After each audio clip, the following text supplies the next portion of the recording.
நான் உங்கள் சிப்பிப்பாறை ஜோதிடர் சாதி ராகவன் ஜெயபாலாஜி. தனுசு லக்கணத்தில் போய் பிறந்தவர்கள் பூரட்டாதி நட்சத்திரம் அவர்களுக்கு வலிமையான சக்தியை கொடுக்கும்.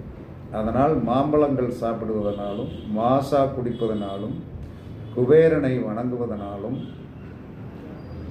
மாம்பழங்கள் தானம் பண்ணுவதனாலும் உங்களுடைய வாழ்க்கையில் பெரிய மாற்றங்கள் கண்டிப்பாக நடக்கும்.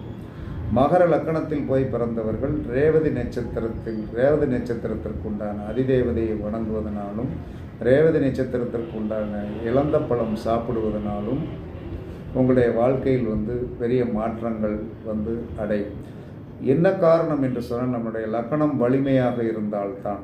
அந்த லக்கணம் வலிமை இல்லாமல் எந்த ஒரு விஷயத்தையும் நாம் சாதிக்க முடியாது. அதனால் இன்னைக்கு நடப்பதற்கு காரணமே லக்கணம் தான். அதனால் லக்கணத்தை வலிமைப்படுத்தக்கூடிய நட்சத்திரம்